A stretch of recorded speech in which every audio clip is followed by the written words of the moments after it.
Hello guys, welcome back to another video at Gustav's Republic. So today's topic is to get what you want, you need to know who you really are. What's this about? Well, a lot of people are living being someone else, lying to themselves about who they really are. They're not in their real position where they actually are supposed to be. So you might wonder, okay, why are so many people depressed and doing things they're not supposed to be doing? Well, they're not being who they really are. So the first thing you can do is actually look back into childhood. What did you like to do then? When you were a kid, you didn't care about what other people thought about you or what they believed about what you were doing or that was wrong. You were just living in the moment and being yourself. You didn't care what other people thought about you. It's only when you were older and people told you, you have to do this, you have to do that. It's also probably from the indoctrination from school as well. So, the most important thing is actually to become who you really are. And how do we find this? Like I said, going back to childhood is the first step. What were you inclined to do when you were a kid? What did you like to do? And you can also ask your parents and your old friends, okay, how was I when I was young? How was I as a person? Were I more introverted or were I more extroverted? Did I like to talk with people all the time? Or did I like to be alone and think and build things or fix things, for example? Or be more creative, playing instrument a lot, or drawing or writing. This could be this could be your life passion. So go back in time and see, notice the patterns from your past. Okay, what did I actually like to do?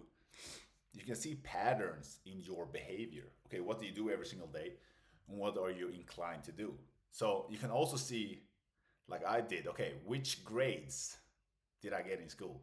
So in certain topics, I could read, for me personally, I could read history books and I got the A and B grade without barely studying because I actually, for me, it wasn't even studying. It was that you get into the flow, it's called. You get into the flow state where you forget time, and that's where you really want to be. When you get into the flow state, you know you're in the right. Because times, it doesn't feel like time is going by and you don't really see it. You're just like, oh, there went 8 hours. And you were like really into it. So for me, reading history was like I could go into Wikipedia and read about the subject, and I could go deeper into that subject, and just just very inclined to read history and also analytics. So what I'm thinking about is always like, okay, what is my strengths, and build on those strengths, and then understand, okay, what are other people good at to build a team together.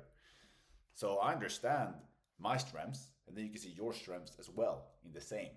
To also understand your weaknesses, what you probably shouldn't do. So I know, for example, I'm very analytical. I can see and like look at patterns and look at systems. Okay, how can I improve those stats to get better results with less work? How can I be more efficient and effective in my work?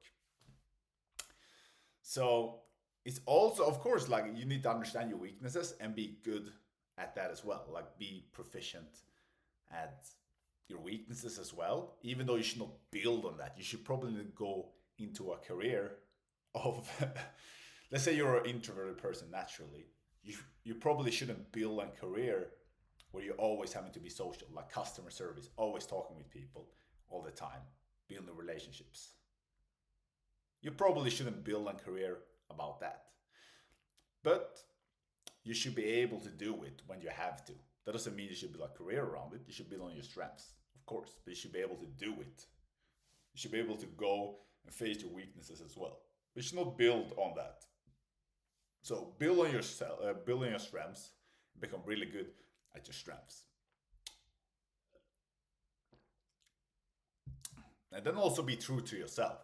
Be true to your soul. Ask yourself, ask your intuition. Okay, what am I drawn to? Like what does my one thing that you can do is like, a hater, a person that hates you, your enemy. What do they tell you that you are good at? Because that's like, okay, I hate him, but he's really good at that. That means you're probably really, really good because even your hater knows you're good at it. So if your hater tells you you're good at something, focus on that as well. Because haters, they don't have any filters. Your friends probably don't tell you the full truth because they don't want to hurt you. Your hater want to hurt you. So if they tell you you're good at this thing, you know you're good at it. Also, go with your gut. Go with your instincts. Okay, what do you actually see? Like, okay, what do I want to do? Like I talked about earlier, the flow state. When you're literally in the flow state. For some people, that's drawing. They can draw for 8 hours. They can play an instrument for 8 hours. For some people, it's building systems. For some people, it's building relationships. You need to find that as well. And then, when you find something you're really good at, read about that subject and find other people who are similar to you. So you can say, okay, these people are similar to me. How can I learn from them? And am I more drawn into that way of career or not? And what I would recommend y'all to actually find yourself, like I did many personality tests. Of course, they are not 100% accurate, but it's a good way to find more about yourself and understanding more about yourself in order to at least make a better decision about what you should do so you don't waste 10, 15 years in the wrong place, in the wrong environment and culture that doesn't fit you. It's not good for you. So you can do personality tests like Myers-Briggs, DISC personality tests, wealth dynamics. That's more about how you build wealth in a certain way. I really like that one. It cost about $99. And you understand, okay, based on my personality, in which way should I build my wealth? So for example, me, I'm a mechanic. That means I really love building systems and understanding processes, like actually improving the systems behind the scenes. How can I improve that? So I'm not very fast to action, but I have to always get into details and see how can I make it better. So when I'm up and running, I get very fast results after a while. But some people are more like creative, they're a deal maker. There's many different ones. There's up to 12 archetypes, I think. So you can go and do wealth dynamics, you can do Myers-Briggs, you can do DISC personality test, and you can see like, okay, perhaps they're not 100% accurate, but if I get like patterns on there, I can see, okay, these patterns align with who I'm probably am. And then you can also ask, like I said, your family members, look back the 5 last years. What did you do in your 5 last years? Well, you're probably drawn to that. You probably, if you're in a wrong environment for you, you're probably still gonna be like inclined to do something else. So if you're a creative person and you're sitting and like being an analytics person, you probably won't stay in that position for too long. Either you will leave yourself or you will get fired because you won't do your work. So you probably will leave. So you can see that as well. Okay, what did you do the last 5 years? What do your enemies say that are good about you? What did you do when you were a child? To understand more about who you really are. So do these tests, look back in your past, look at the patterns from your past and see what are you more inclined to do. And also what type of things makes you get into the flow state where you lose the sense of time.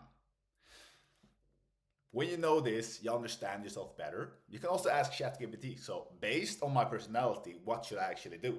So now you get more ideas. So you don't even have to ask anyone else. You can ask ChatGPT. So based on my personality, what should I probably do in my life? By doing this, you will be more happy because you will do what you're supposed to be doing based on your patterns, based on what you were born to be doing.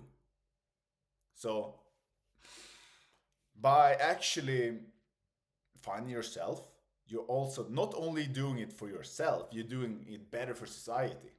Because you you will produce better results for both yourself and for society. So it will be better for everyone, both individually and collectively. So by doing this, you're not being selfish. You're actually helping everyone around you. By you being more happy, you will be more happy overall. You will spread the happiness and the energy around you, and you will create a better world. So actually, this is the most important step overall. Like before self-development overall, find yourself, know what you're good at, and improve on that. That's like step number one to find this. And when you know this, you know, okay, which career should I go into? Which type of people should I date that fit my personality? Okay, what type of culture do I fit best into? Is it more direct people? Is it more indirect people? Is this a very extroverted country or very introverted country? Then you can go there and you can see, okay, where do I best fit in? And you're gonna be more happy. So yeah, this is step number one in self-development and finding who you really are to become better, to become happy. Do this. So do those tests that I said, look at the patterns, and become who you really are to get what you really want in life. See you soon, and thanks for the video.